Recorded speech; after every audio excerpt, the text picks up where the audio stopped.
Hillary has been lengthening her excuses as to why she lost the election. She didn't really lose the election. It was stolen from her by, I think it's up to 24 different excuses she has now. Number 24 is content farms in Macedonia. And as I said, my grandfather was a Macedonian content farmer, and we often think about, gathering on the porch and recalling the old days on the Macedonian. He never thought that the old content farmers he left behind in Macedonia would one day steal the U.S. presidential election. They are gnarled, hard-working Macedonian peasants, and the way they were able to reach out and steal the election from a well-oiled This coming Sunday is May 5, which means it is Cinco de Mayo. And Cinco de Mayo seems to be celebrated around the world these days. And here's a fun fact. Cinco de Mayo is not Mexico's Independence Day. That would be September 16. Actually, Cinco de Mayo celebrates the date of the Mexican Army's 1862 victory over France at the Battle of Puebla during the Franco-Mexican War, according to the History Channel.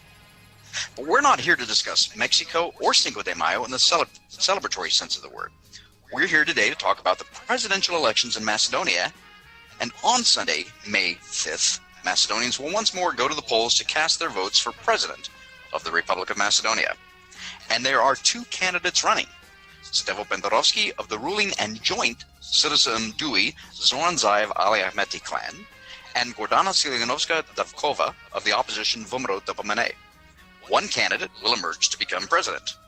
We'll discuss all of this and more on this episode of the Macedonian Content Farmers Podcast. My name is Jason Miko, coming to you from the center of Tucson, Arizona. And hello everybody, this is Cvetin calling in from Skopje, Macedonia. Cvetin, how are you? Doing fine. Post-Easter weekend. You just celebrated Easter. Yep, well, you did too. Being yeah, I did too, yes. One of I'm us Macedonian now. Orthodox. Absolutely. Did you and your family have a blessed and wonderful Easter? Yeah, it was lovely. Got to Bitola, checked out Mount Pelister, did some hiking, but nothing as extravagant as your hiking trip in North Arizona. Northern Arizona. Yes, yeah. I celebrated.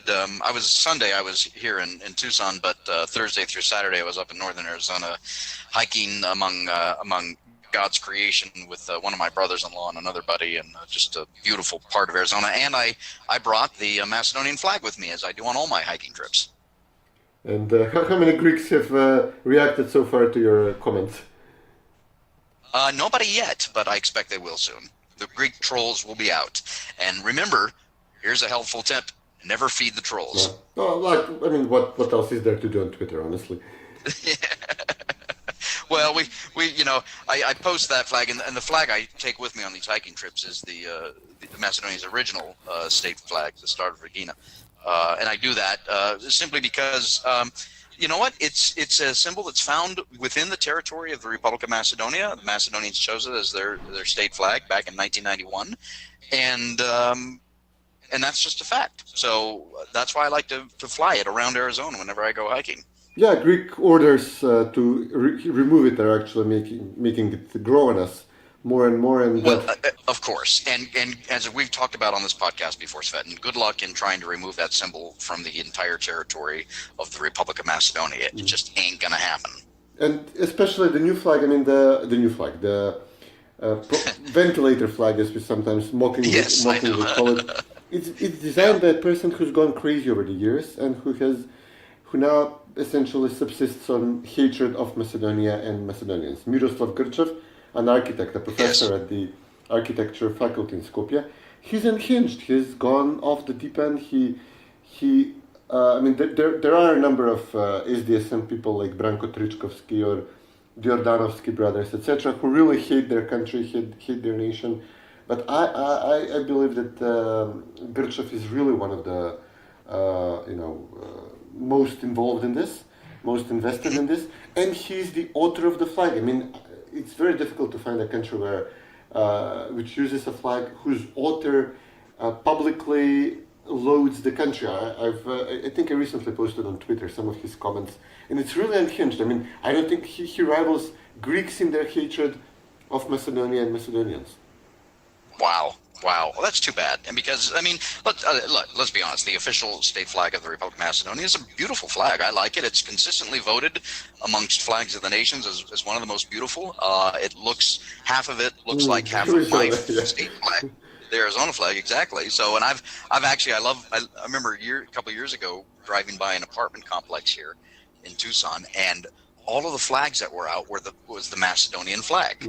And I had to stop and ask the manager at the apartment complex, you have the Macedonian flag? And she says, yeah, I know, but our owner thought it looked like the Arizona flag and would get a lot of attention. And it certainly did. It got my attention. But speaking of the flag, speaking of Greece, speaking of, all these changes, of course, this presidential election that we are in the midst of, the campaign for it, is in many ways a referendum on the so-called name change.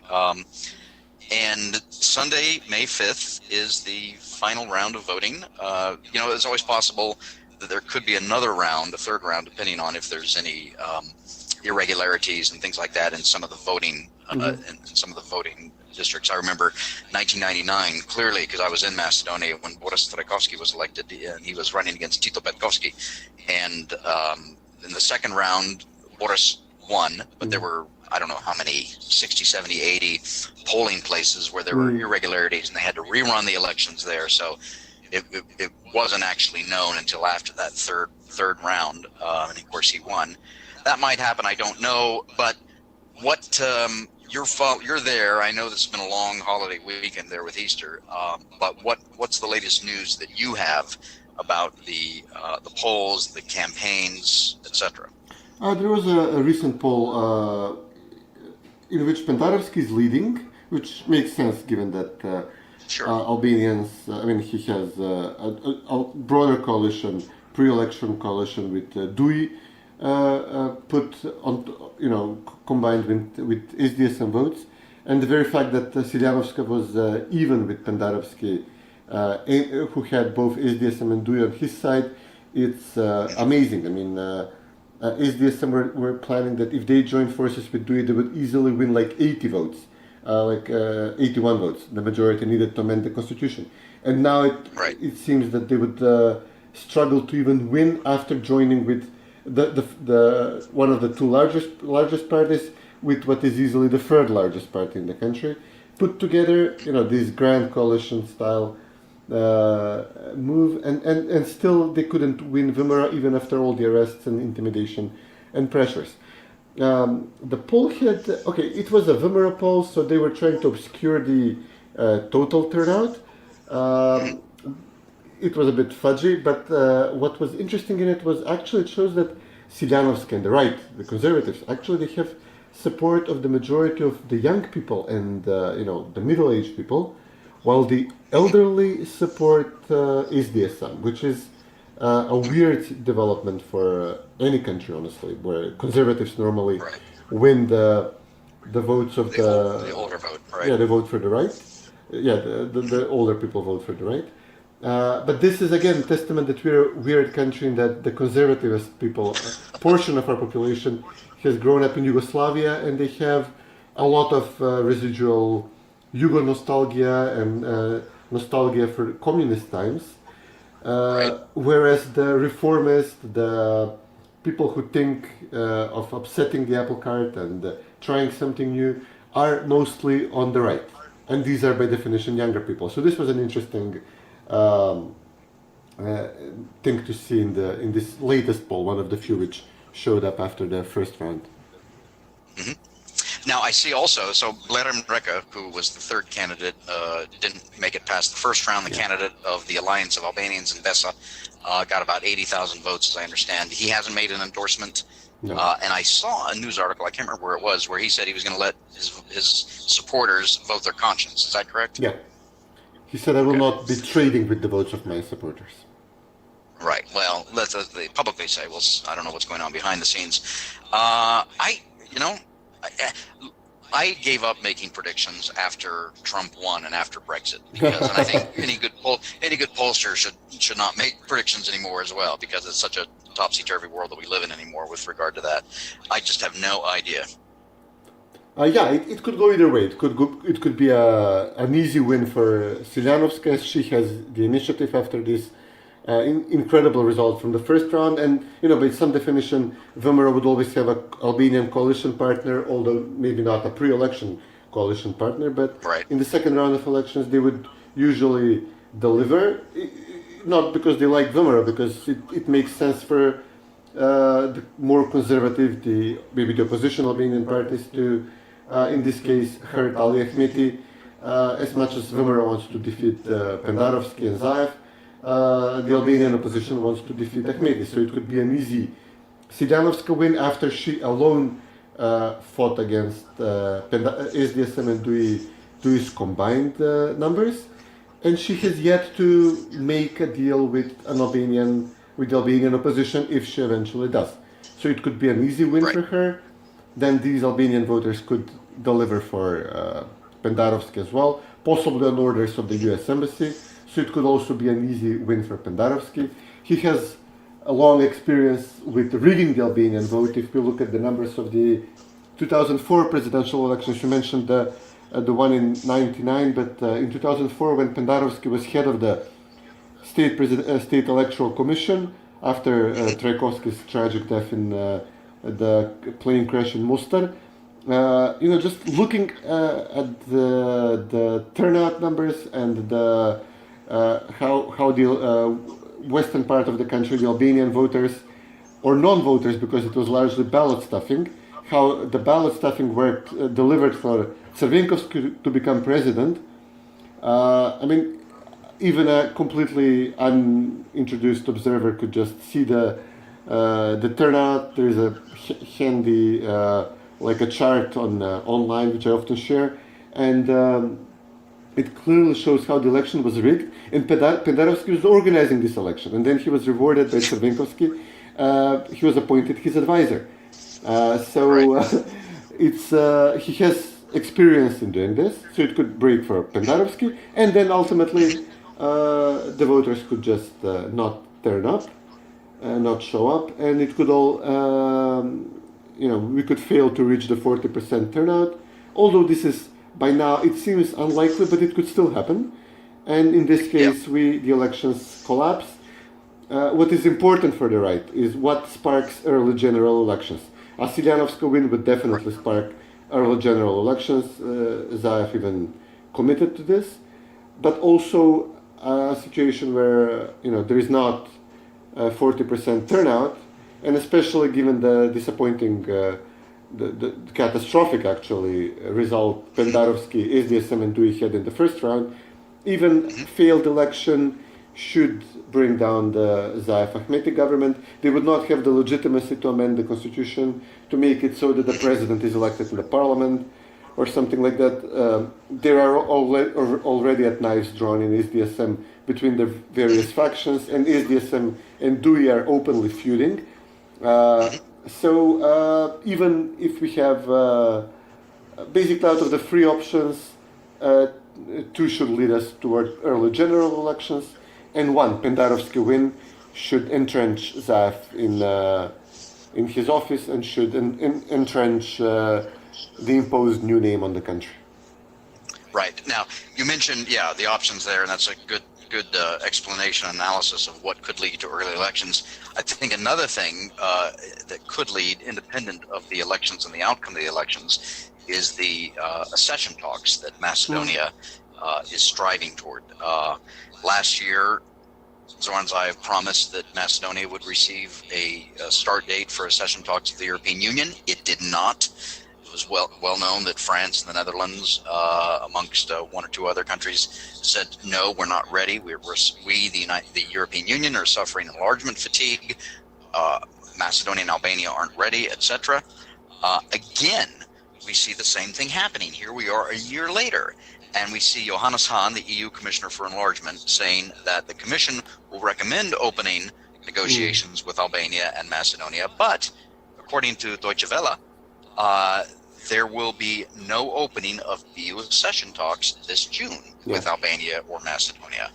And so you've got, and I know that Zaev was just in Berlin talking to Angela Merkel about pleading with her, begging her to open accession talks. But if there is no date set for opening accession talks, and if there's no agreement to open the accession talks, I think that also could lead to early elections. Am I right? Oh yeah, definitely. This would hurt Zaev immensely, although this comes after the presidential elections. So, basically, yes, even if Pendarovsky wins, but there is no EU accession talk, especially if he wins with the way Crvenkovski won in 2004 with his blessing by visibly rigging the elections. Yeah, it could also mean a lot of trouble for Zaev, and this is very likely by now. There was this summit in Berlin today. Zaev was there essentially to beg for the accession date. He promised that we begin accession talks this June. He made this promise a year ago after the Sofia European Council summit. They even posted this widely shared selfie of all the government ministers announcing ironclad commitment. We begin accession talks next June. The summit was not a failure. EU loves us. EU supports us. Let's just change the name. And this is even now it's 100% sure. And when we change the name, it will be 200% sure. And now it's apparently not going to happen. And it's going to be hilarious.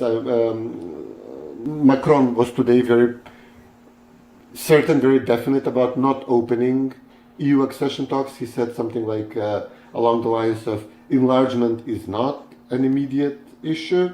Stabilization is, we're talking with these countries about stabilizing them, having them not kill each other, which by itself is not a very good recommendation for somebody who wants to join the European Union. And the government's press release from here is that Zaev Merkel, Macedonia should open accession talks, but once you read the article, it's clear that this statement from the title comes from Zaev and not from Merkel. So he's trying to put words into her mouth, and that's not going to work very well for him. Yeah, and I think it's important I've mentioned this several times on past podcasts, and I'm going to keep talking about it as well, is that I have seen, at least, and I could be wrong, but I've studied this pretty closely. I have seen a precipitous drop-off on the number of events, discussions, roundtables, whatever you want to call them, that Macedonia is participating in amongst the rest of amongst the European Union and the United States. And of course, all these people, whether they're the politicians or the unelected bureaucrats or the think tankers or the media or the academics, are all trying to include Macedonia in as many events as possible to keep the discussion alive, to keep the Prespa agreement alive, etc. Those number of events are starting to decline. And after the EU elections, Macedonia's presidential elections, and then we have EU elections, and then everything's going to completely drop off. We have the whole summer ahead of us. There's not going to be any mention or very little mention in the press and amongst the academics and the think tankers and things like that. And all of this discussion is going to come to a halt. And at that point, Zaev is going to have to actually focus on, real issues that real Macedonians are really caring about, which is the economy and jobs, healthcare, putting food on the table and things like that, things that he has been absolutely avoiding while he's been ramming through this so-called new name and all these changes to Macedonia and its constitution that Macedonians don't want. Yeah, it's delicious reading all the comments from his supporters now. Usually these are the people in the academia and in the press who support Zaev so strongly. They are openly panicking about not getting the approval to open EU accession talks for Macedonia after they promised this to us and after they forced us to change our name. He still has the support of Mogherini and Johannes Hahn, but they'll be out in a few months.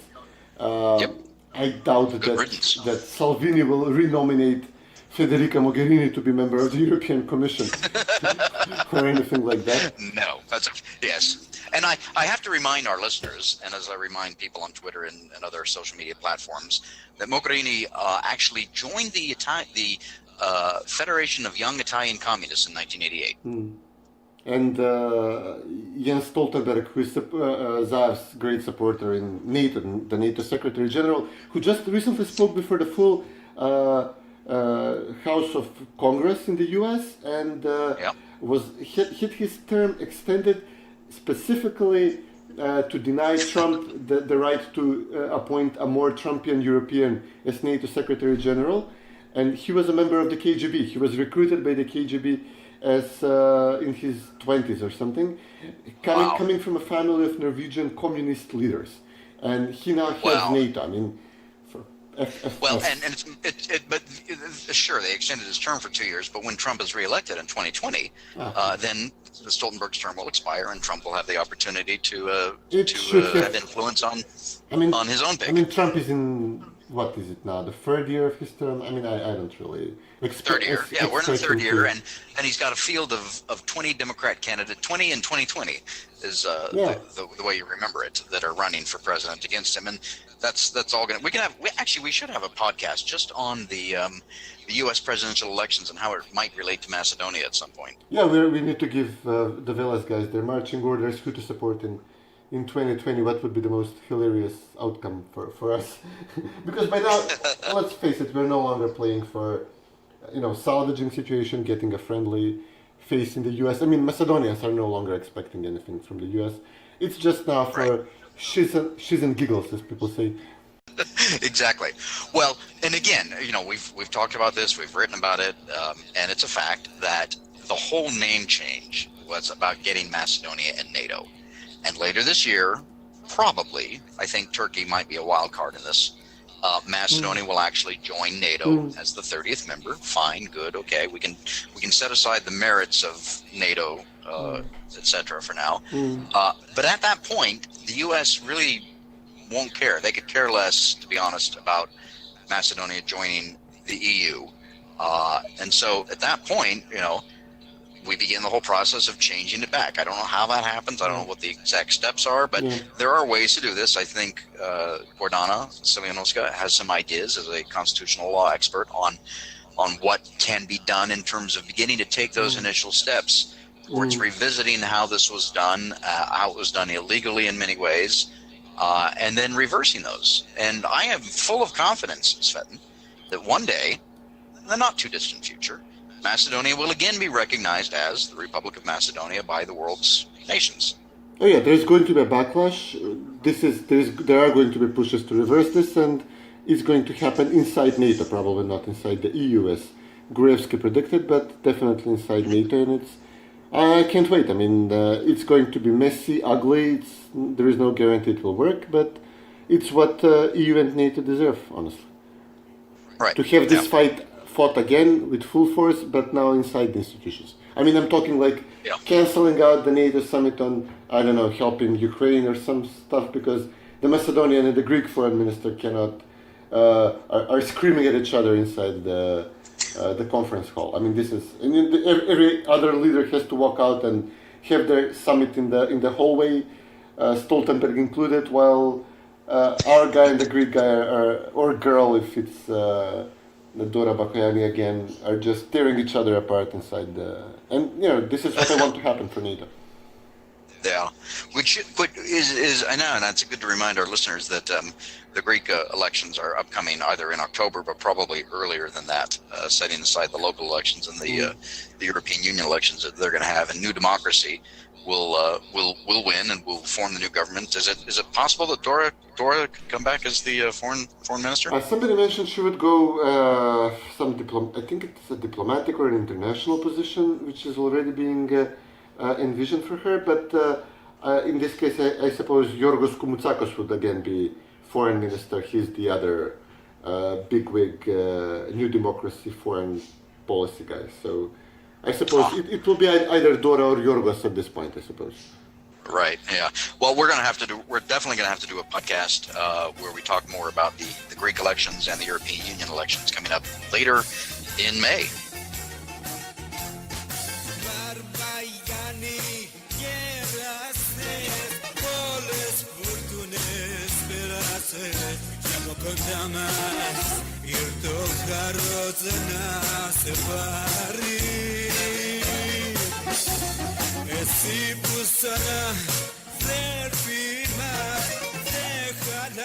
And Cvetin, in perusing the news last week, this might be old news, but for our listeners, they may not know about it. I see that the government of Zoran Zaev and Ali Ahmeti are having a bit of a spat with the Islamic Religious Community in Macedonia. The current head of the Islamic Religious Community, or maybe he's not right now, Suleyman Rejepi, who's a longtime serving head of the community, has been ousted, or the government wants to throw him out and put in their own guy.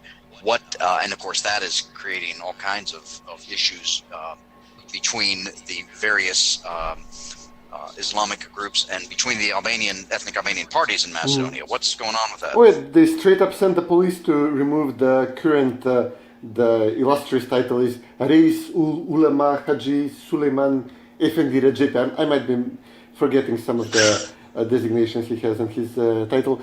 So they actually sent the police. They sent the police to the office. Yeah, wow. To the main mufti of the whole of Macedonia to kick him out and to try to install a different guy. With a court order by a judge who is run by SDSM. It was, it was magnificent, and the current guy is a complete. I mean, he recently would take pictures of himself waving a sword or a machine gun. He called Macedonians wild people without identity. He was rubbing it in. The name change and the identity attempted change, etc. So he's, no love lost here, but right. Then the way they went at him, because SDSM, they tried to introduce some Albanians into their ranks, and what they bargained for is an American guy, a guy who was visibly widely supported by the U.S. Embassy, a former journalist for the U.S.-funded Radio Free Europe, but Muhammad Zakiri is his name, but the guy is an imam by education, so he also wants to have some of his friends or his particular group of imams lead the community, which actually has a lot of property because Macedonia was Ottoman-run country, so the Sultan would give a lot of property to the mosques, and now some of it was not entirely taken away by the communists, some of it is still owned by the mosques, so it's a very lucrative position. So this guy, Muhammad Zakiri from SDSM, he was threatening the Mufti guy, this Haji Suleyman, what's his name? And Haji Suleyman said he would call on the Muslims to vote against Pendarovski, against the SDSM candidate in the elections, because of the way he's being treated by the SDSM deputy leader and token Albanian in the party. So literally a day after the elections, after I assume Haji Suleyman made good on some of his threats that he would get Albanians and Muslims to vote against Pendarovski, and after the humiliating result Pendarovski had, especially in the Muslim in the Albanian camp, in the Albanian districts, and they sent the police to kick him out because he threatened to turn voters against Pendarovski. So this is where we're at right now.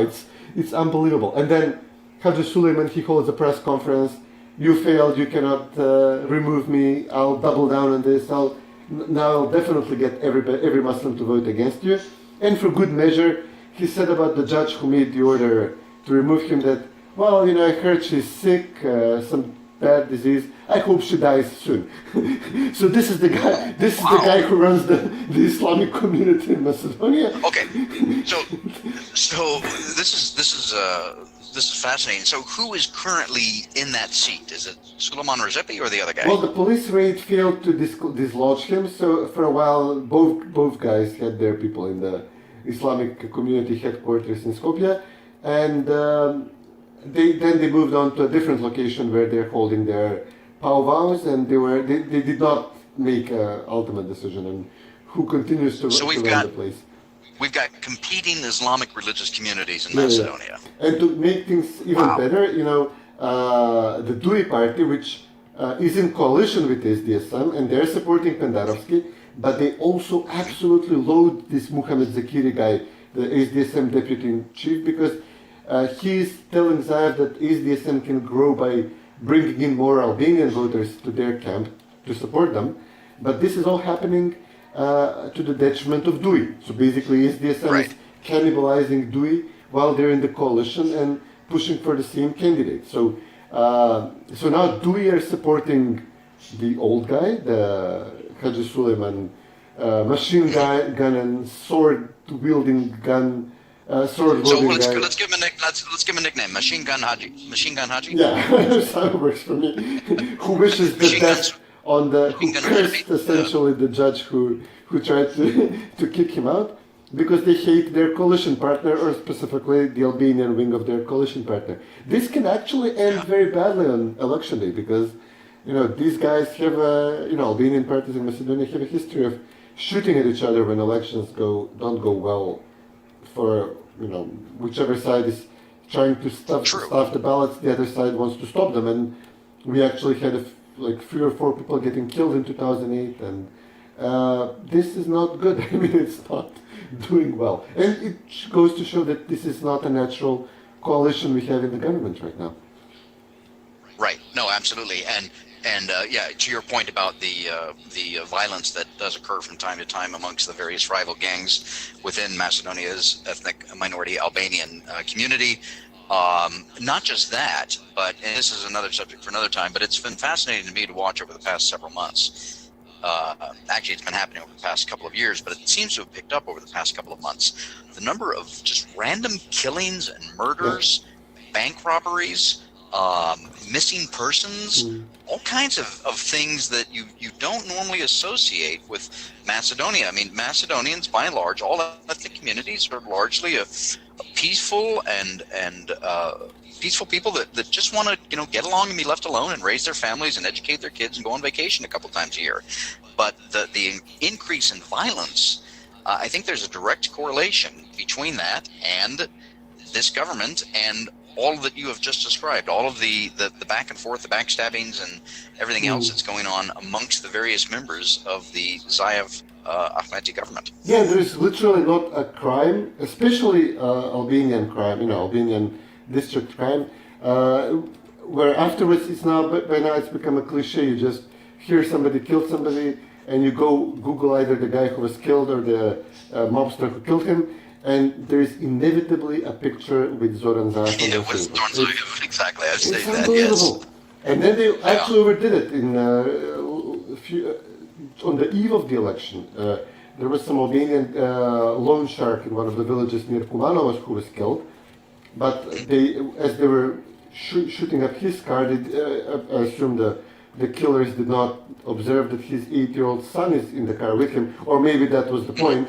So they killed this kid with the loan shark as well. And then a few days later, there was allegedly a revenge killing in another Albanian village closer to Skopje, which was, this was allegedly a response from the family of this loan shark guy who was killed. They shot up another Albanian. It's, they're not controlling and what's fascinating, you never see any of this, whether the killings or the current spat between the two sides vying to be the head of the Islamic Religious Community. You never see any of this mentioned in the mainstream media. Yeah.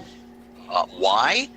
Well, I'll tell you why. It's because that would reflect bad on the government of Macedonia, led by Zoran Zaev and Ali Ahmeti. And so I believe, and look, I've been involved in public relations and media relations for all of my professional adult life, and I think I'm going to use the quote, air quotes here, in on it, and that they have a deliberate agenda and plan, and that is to promote Zoran Zaev and Ali Ahmeti and that government. And so this would reflect bad on Zaev and his government, so they simply just don't mention it, even though it is extremely newsworthy, in my opinion. Yeah, I think the Netherlands is a rare country where the press actually, but the local press, the Dutch language press, actually reports on crime in the Netherlands perpetrated by Albanian gangs who operate there, and this has allegedly influenced strongly the negative view of the Dutch government toward enlargement. But yeah, the Macedonian case, they're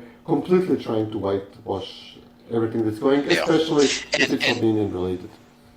Yeah, and it'll be very interesting to see, going back to the Islamic Religious Community, if the U.S. State Department's annual report on religious freedoms mentions any of this. I've given up on those. I mean, the U.S. I know, because those reports, I think it's worth letting our listeners know that those reports, the human rights reports, the religious freedom reports, the trafficking in humans reports, all those are initially written at the embassy level, no matter what country. So it's the people in the embassy that are writing these. They filter over to the State Department, to the various bureaus, and then they compiled there at the top. So those are who are writing the reports. And we know that the American employees at the U.S. Embassy obviously have an agenda. They have a worldview that is very much anti-tradition, anti-conservative, and very much in line with the beliefs and worldviews of the left.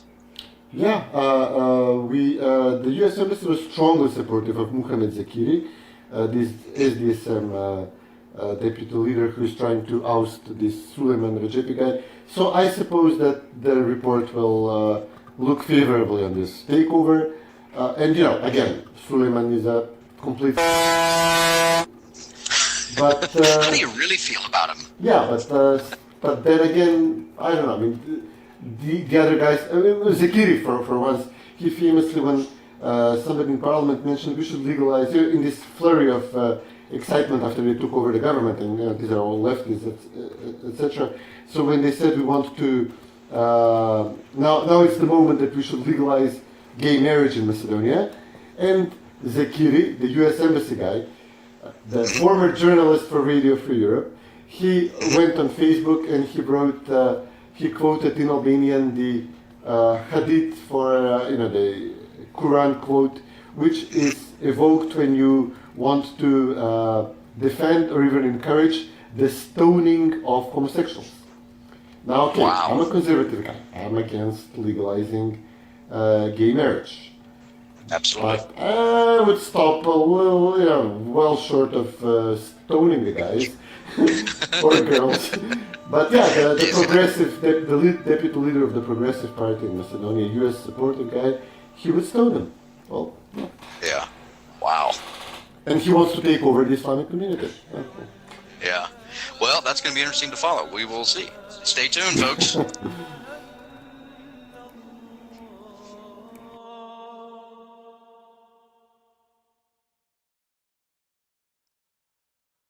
أشهد أن محمدًا رسول الله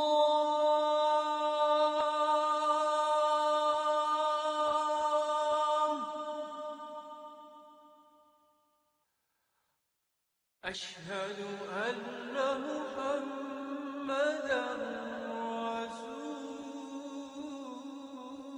And welcome back to the Macedonian Content Farmers Podcast. Jason and Cvetin here. It's time for our farmers picks. Cvetin, what is your farmers pick? I'm going to go with the article by German journalist Michael Martens in the Frankfurter Allgemeine Zeitung. And, it's most notable for being one of the few Western-sourced articles which did raise some very legitimate issues about the way in which the Prespa Treaty was pushed both on Greece and on Macedonia, whether there was blackmail of Macedonian members of parliament in the opposition, spoiler alert, there was, whether there was bribery of the Greek members of parliament, again, spoiler alert, there was, and he basically just lists all the concerns the oppositions in the two countries have raised, which is what I suppose a journalist should do sometimes. You cannot just report on the government's talking points as fact and don't do anything else as a journalist. And at some point you're just becoming a stenographer for Zaev and Mogherini and Han, etc.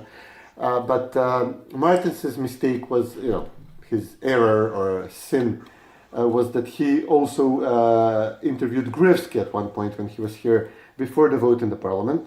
Obviously, you want to talk to the former prime minister and the guy who knows a thing or two about what's happening in the country.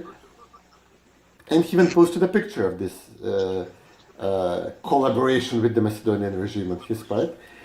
So when the article was published, it obviously made news in Macedonia, and Siljanovska asked Pendarovski about this. She mentioned the article in one of their debates, and Pendarovski's response was out of the bat. He says, well, I know this journalist, he's friends of Gruevski, so this article was probably written from Budapest and then just sent to Martens, to the Frankfurter Allgemeine Zeitung correspondent in Belgrade, so he just then published it from Budapest. So they get all these fawning reviews all the time by all the Western media.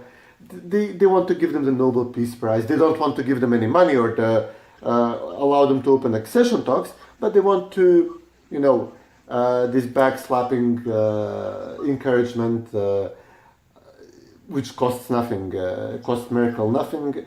They just shower them in praise in one critical article, and they go ballistic, and it's all conspiracy theories. Gruevski runs, the German press, and he's out to get us. And this just shows that there will be no approval to open accession talks in June. This shows you the length to which they'll go, even against foreign journalists, when they mention this fact. They'll try to couch it in some way. They'll try to come up with some spectacular formula how the non-accession talks are actual accession talks, and they will try to go after even German journalists or international journalists when they mention the fact, well, you changed the name of your country for nothing.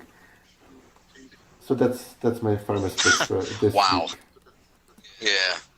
Well, I'll tell you, my farmer's pick. Well, I like ending on a light note, a positive note. And again, this week, I'll do that as well. My farmer's pick. Earlier this month, in actually mid-April, the Phoenix, the capital of Arizona, had its film festival, the Phoenix Film Festival. And working with some friends, as well as the United Macedonian Diaspora, we were able to get Secret Ingredient, the Macedonian film that came out in late 2017, placed in the Phoenix Film Festival. And I am proud to say that it won second place in the Cultural Diplomacy Showcase Audience Award. And it was listed, of course, as being from Macedonia. I don't know if you've seen the film yet. I saw it. Actually, I was up at the Macedonian Film Festival in Toronto, Canada, in October, with our documentary film, A Name is a Name, and they were. That was the first. I think that was the first time it was shown in North America. Secret Ingredient. It's hilarious. It's a dark comedy, and it involves. Let's just say it involves marijuana, but it filmed in Macedonia with a Macedonian cast, director, etc. It is very, very funny. And I highly recommend it. So that's Secret Ingredient, and we'll put a link to that in the show notes. That's my farmer's pick, Cvetin. Excellent. A movie worth watching from Macedonia. That doesn't happen often, honestly. I'm sad to say. I just avoid most Macedonian movies by now because. This sounds like this one, something. of course, the other one actually, and we talked about trying to get or having, instead of Secret Ingredient, putting in The Mocking of Christ. Into the Phoenix Film Festival, but we thought that might be a bit too weighty, a bit too dark. It's a long film. It's not the easiest one to watch, although I saw that as well in Canada when I was up there last October, and really enjoyed it. Macedonia produces, I think, more and more we see culturally, and this is another thing. I'm starting to go off now on my soapbox, but culturally, what Macedonia has produced in terms of film, art, music, poetry, literature, sports, etc. We see more and more of this, getting more and more awards and recognition around the world. We want to make sure that continues and that it's recognized as Macedonian and from Macedonia. Yeah, that's where I'm 100% on board. We definitely should see to good. That. Okay. Well, next week, we'll record again next Monday. Yeah, after I think. The elections. We should mention that we're recording this on Monday, April 29th, so the day after Easter, because we didn't want to record on Easter again. We'll do it again next week, the day after the elections, and we'll have our hot takes on the presidential election, assuming that it has been decided by then. Yep. We'll all right. Provide you with this essential service. Indeed, yes. Well, Cvetin, always good talking to you. You too, buddy. Take care.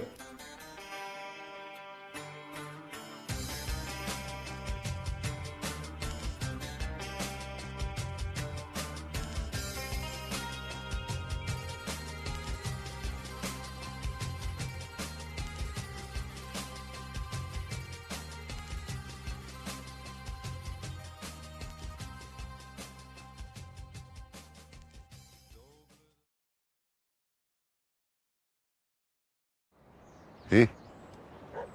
Kaj je rovata? Prav kolač. Molim? Ki mu pukaš na rakotu noga? Puštaj! Što planiraš da napriš? Ura me na noze. А да му дајме на старијас, да го напушиме. Ќе не упука и двајцата. Брат, знаеш и сами, само дрога и рок-н-рол спасува. Тато, бевка еден исцелител. Човекот помага на болни од рак. И го даде овој колач, ми рече да го пробаш. Некој се чувствувам шашаво. Вие да се смеам, а не мисля да смеја. Ние да плачем. Чудом. Чудно, мајко му. Кога си пушал треба ти се сазда. Ова на интернет сум читал истите симптоми. Колачот е чудо. Реумава исчезна. Магија. Еко, колач, тоа е. Путер, јајца. Тоа е една лажица. Изгледа дали погрешна адреса. Што звучи? На таа адреса има исцелител. Макдонос. Сим ми здивор ме смрди, не можам да го женам кој треба. Стари, што се случува? Кои се луѓето пред врата?